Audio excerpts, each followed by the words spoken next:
sister and all my friends and all the sponsor MSB. Veda Ega Pratama dipersiapkan jadi wildcard, Indonesia siap guncang Moto3 dunia. Nama Veda Ega Pratama semakin menggema di lintasan balap internasional. Setelah tampil memukau di ajang Red Bull Rookies Cup dan Junior GP, kini kabar mengejutkan datang. Veda sedang dipersiapkan untuk tampil sebagai wildcard di ajang Moto3. Ya, wildcard, sebuah kesempatan emas yang hanya diberikan kepada talenta-talenta luar biasa. Kesempatan langka ini seakan menjadi pembuktian bahwa karir Veda tak hanya berhenti di level pembibitan, melainkan sudah berada di jalur menuju panggung dunia. Mimpi yang hampir jadi nyata. Bagi Veda, kabar ini terasa seperti mimpi yang mulai mewujud. Ia masih berusia muda, namun mental dan teknik balapnya telah membuat banyak pengamat terkejut. Beberapa kali, Veda menunjukkan bahwa dirinya mampu menyaingi pembalap-pembalap muda Eropa yang jauh lebih berpengalaman.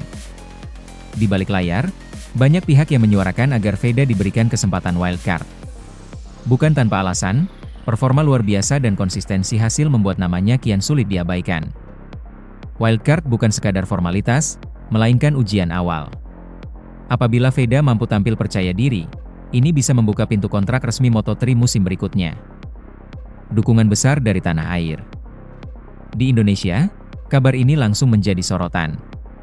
Komunitas balap motor, fans MotoGP, hingga media sosial langsung heboh. Banyak netizen yang menyerukan, saatnya Veda unjuk gigi.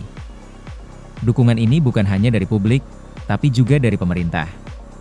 Setelah pertemuan bersejarah di mana Marc Marquez memperkenalkan Veda dan Mario Aji langsung kepada Presiden Prabowo Subianto, perhatian kepada talenta muda semakin besar. Pesan khusus dari Presiden agar Veda terus berjuang membela nama Indonesia kini terasa semakin relevan. Peran Marc Marquez, Joan Mir. Yang membuat cerita ini semakin menarik, adalah rumor bahwa beberapa pembalap MotoGP senior ikut mendorong nama Veda. Salah satunya disebut-sebut adalah Joan Mir, juara dunia MotoGP, yang terang-terangan mendukung Veda sebagai salah satu talenta Asia yang paling siap masuk ke arena dunia. Marc Marquez sendiri sebelumnya sudah memperlihatkan rasa hormat kepada Veda dengan menyebut bahwa Indonesia punya masa depan di balap. Dukungan moral dari para legenda ini menjadi bensin tambahan untuk motivasi Veda. Tantangan berat menanti. Namun, jangan salah. Wildcard bukan tiket gratis menuju kejayaan. Veda harus menghadapi tantangan besar. Adaptasi motor. Motor Moto3 berbeda dari motor yang ia gunakan di ajang Junior GP. Setup, power, hingga gaya balap akan menuntut penyesuaian cepat. Tekanan mental. Balapan dengan status wildcard berarti sorotan kamera dan publik lebih besar. Satu kesalahan kecil bisa jadi bahan kritik besar. Lawannya bukan kaleng-kaleng. Di Moto3, pembalap muda dari seluruh dunia berebut panggung. Mereka agresif, cepat, dan tak segan bermain keras. Bagi Veda, inilah medan pertempuran sesungguhnya. Reaksi dunia balap. Pengamat balap internasional mulai melirik nama Veda. Mereka menyebutnya sebagai bintang Asia berikutnya. Sebuah media olahraga Eropa bahkan menuliskan, Indonesia's Veda Ega Pratama could be the next sensation if given a Moto3 wildcard. Komentar ini tentu membuat bangga, tapi juga menambah beban ekspektasi. Namun, bagi Veda, tekanan adalah bagian dari perjalanan menuju puncak. Harapan Indonesia. Jika Veda berhasil memanfaatkan wildcard ini, maka ia bisa mengikuti jejak Mario Aji bahkan melampauinya. Bayangkan, dua pembalap Indonesia berlaga di Moto3 secara reguler. Itu akan mengubah peta motorsport tanah air. Dampaknya bisa lebih luas. Sponsor besar akan lebih percaya mendukung talenta lokal. Anak muda Indonesia akan semakin termotivasi menekuni balap motor secara serius. Nama Indonesia akan berkibar di ajang dunia, bukan hanya sebagai penonton, tapi sebagai pemain utama. Penutup, babak baru karir Veda. Wildcard Moto3 bagi Veda bukan sekadar cerita sensasional. Ini adalah awal dari babak baru. Perjalanan panjang masih menanti, dari Moto3, Moto2, hingga mungkin MotoGP. Namun, langkah pertama selalu yang paling menentukan. Bagi fans Indonesia, ini adalah saatnya memberikan dukungan penuh. Jangan hanya sekadar menonton, tapi ramaikan setiap momen Veda di lintasan dengan doa dan semangat. Karena siapa tahu, beberapa tahun dari sekarang, kita bisa menyaksikan Veda Ega Pratama berdiri di podium MotoGP sambil mengibarkan bendera merah putih. Teman-teman, inilah perjalanan seorang anak bangsa. Veda Ega Pratama, dari ajang pembibitan menuju panggung dunia. Wildcard Moto3 bisa jadi pintu sejarah baru. Apakah Veda akan mampu membuktikan diri? Dan jangan lupa dukung Veda agar Indonesia semakin diperhitungkan di kancah balap dunia. Looking back at this morning's action, it was a great start for Brian Uriarte. He made the field through on run to turn 1, keeping his powder dry in the opening stages of the race. However, we see some incidents in the early stages. A high side out the final corner from the AGR riders. Work his way into the order this time around, slotted himself into second position. Marco Morelli showed his form, showed what business he meant. Into battle for the race. The lead. There was a moment though, and this was the deciding moment for Rico Salmela at the entry to turn 5. It was the end of the race for him. 10, just by the long lap penalty. That was the end to his day as Pratama looked down the inside on the number 9. There was some great moves being made in this great battle of Joel Esteban fighting his way through the field. For Sargent on the back with Marco Morelli tipping Brian Uriarte, 97, the Argentine rider.